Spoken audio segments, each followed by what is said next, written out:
မင်္ဂလာပါရှင်းနိုင်ပေါ့နော်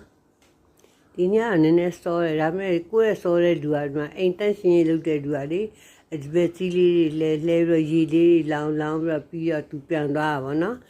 သူ့ကိုကြာဦးချီကတသိန်းပေးတယ်နောက်တော့ကျမတို့အိမ်မှာမနေ့ဆိုခွေးလေးတွေကိုသူကထမင်းကြိုက်ပေးတယ်လူသူအလုပ်ကအရင်တော့ထမင်းရောဟင်းရောပေးရဒါပေမဲ့နောက်ပိုင်းကျဟင်းကိုမလုပ်တော့ဘူးနဲ့ပန်ရှင်ကထမင်းမဲပေးရခါကျတော့ဟင်းကြိုက်လေးသူကပေးရဘယ်လိုလုပ်လဲဆိုတော့သူကစတီးကြိုက်လေးစတီးကြိုက်လေးအလုံး20ဝယ်လိုက်တယ်ဝယ်လိုက်ပြီးတော့စတီးကြိုက်လေးပေါ့ထမင်းတကယ်ဆိုကျမတို့ထမင်းကြိုက်ပေးရလူကတော့စတီးကြိုက်ကိုပေးရလေကျမဆိုလို့ရှိရင်ထမင်းကြိုက်ယူမဲဆိုတော့ကျမနဲ့ကျမအိမ်မှာလာပါမီယူတိုက်ပြီးကလေးမလေးနဲ့ market place ကိုတော့စတီးကြိုက်လေးအဲ့တော့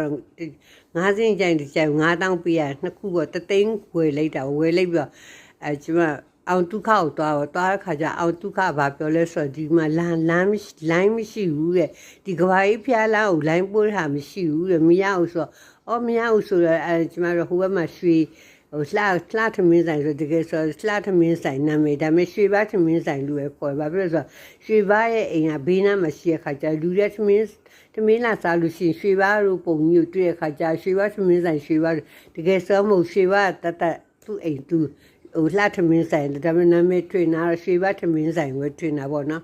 အဲ့ရွှေဘာထမင်းဆိုင်ကိုသွားတဲ့ခါကျဟိုကလက်ခံတယ်ကျမတို့လည်းဘာဖြစ်လို့လက်ခံတာလဲဆိုတော့သူ့ရဲ့တားတဲရဲ့ဇနီးကကျမတို့လမ်းထဲမှာရှိရဟိုတောင်39H မှာသူကရှိရအဲ့အိမ်ဟိုမှာသူ့ရဲ့တားရဲ့မိန်းမရဲ့အမေကကျောင်းဆရာမပေါ့နော်အင်းနိုင်ငံကျောင်းဆရာမနေမကောင်းနေတဲ့ခါကျသူကမနေ့ဆိုအဲ့ကနေထမင်းကြိုက်လာပို့တယ်အဲ့လာထမင်းဆိုင်ရလာပြီးတော့ကျမတို့ပြောလိုက်တာပေါ့အဲ့ထမင်းကြိုက်လာပို့တဲ့ဟာအဲ့ဆရာမရဲ့အိမ်လားရတယ်ဆိုတာကျမအဲ့တော့3,900နဲ့ဘလောက်လဲမသိကျမပေးလိုက်ပြီးကျမချိုင်းလေးနဲ့လုံးလဲပေးလိုက်တာပေါ့နော်